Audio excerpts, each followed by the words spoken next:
Alright, good morning everyone from day 6 on board the P&O Azura, when today we are in Corfu, Greece.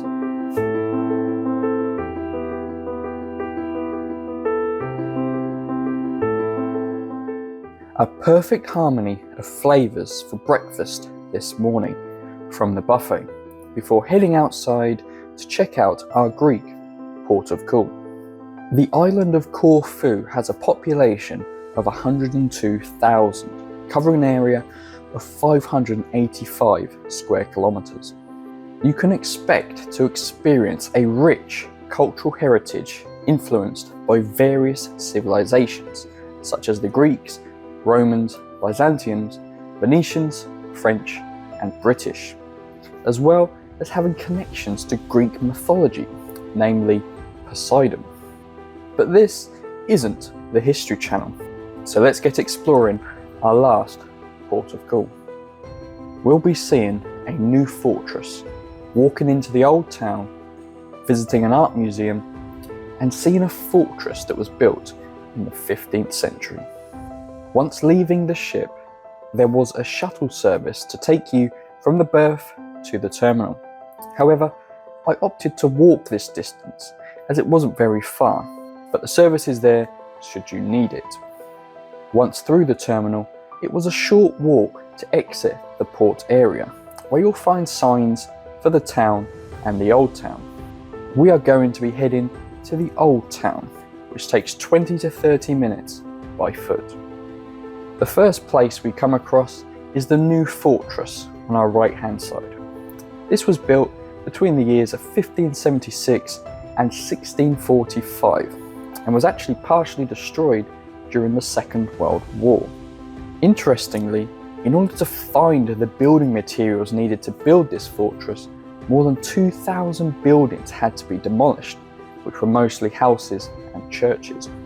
Not that I knew this at the time, but you can actually walk around the internal walls of the fortress for free, which apparently gives some amazing views of the old town. Continuing to travel up this hill will take us past the old port to our left and further east into the old town.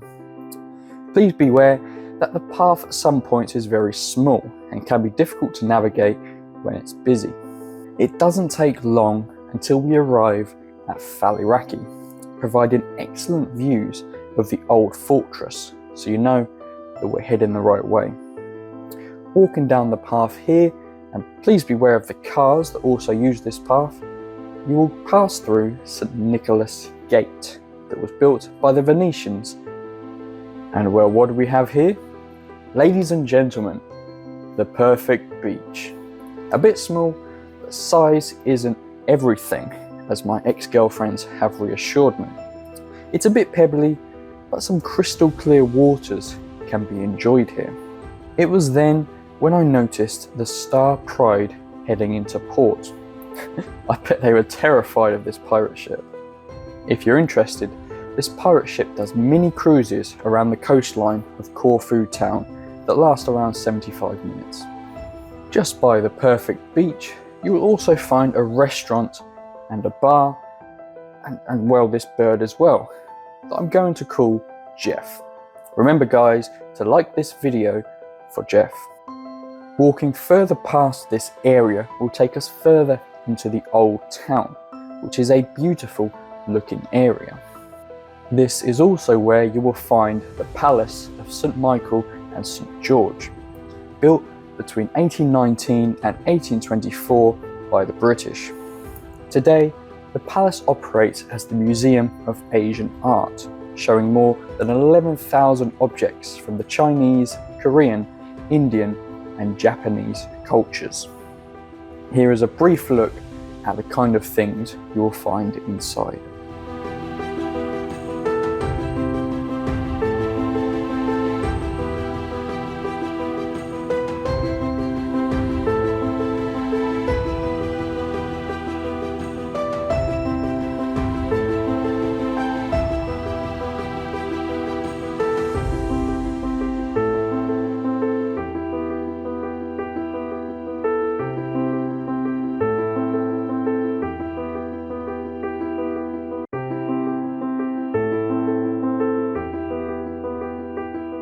Once you've finished exploring the museum, you can take a stroll around the public garden just next door.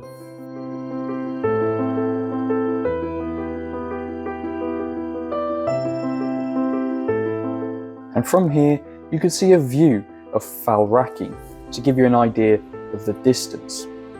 And from here, you also get a good view of the old fortress.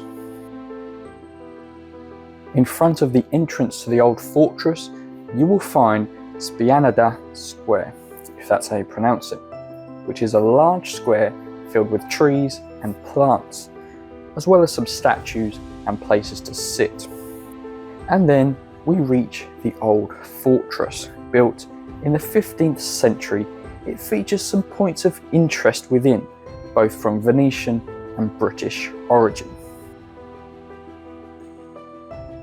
This is also where the shuttle drops off and picks up, and the queues here were really long, so I guess I'm walking back, which did give a good opportunity to say goodbye to this historic place. Then, as the seasoned expert that I was, it was time for me to teleport my way back. That's close, but now that is what I'm talking about. Bon appetit. You know, I do really miss these burgers. Looking out from deck 19, you can see how small the other ship looks. I mean, it looks like a bath toy compared to us.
Alright, well that was Corfu, and also our last port of call on this holiday.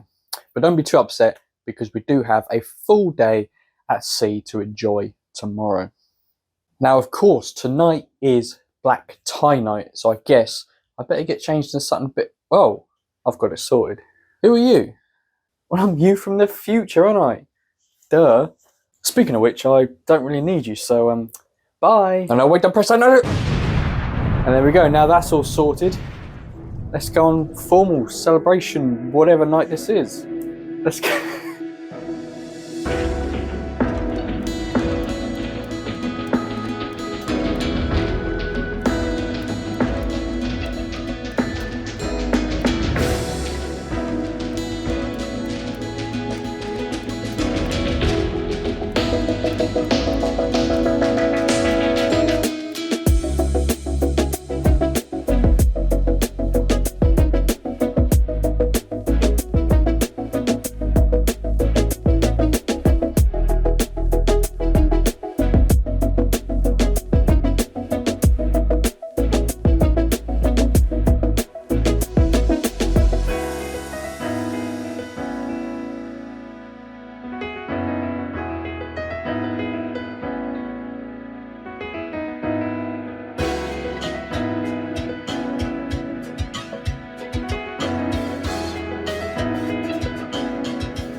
All right, well, there we go. We're going...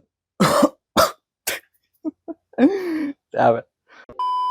Right, well, there we go. We're going to call it a night on formal night. And I can tell you, it is way too warm to be walking around like this. Now, of course, we are coming towards the end of the holiday, and P&O like to make my voice go through. P&O like to rub it in a little bit, because today, or tonight, I received some disembarkation information, which has information about my flight, which I can tell you is quite an early one. So my meeting time is going to be 7:50 in the morning, which I think is the earliest meeting time I've ever had. Bit of a downside because you have to get up really early, but on the plus side, we should be back in the UK early afternoon, which is a bit better than last time when we arrived back about 2 in the morning. But we're not going to worry about that now. That's tomorrow's problem. So make sure you check back tomorrow to see that, to see me pack, and to hear my voice break for some reason. It's a bit late to be going through puberty, but there you go. There you go, and some day at sea tomorrow. So see you tomorrow.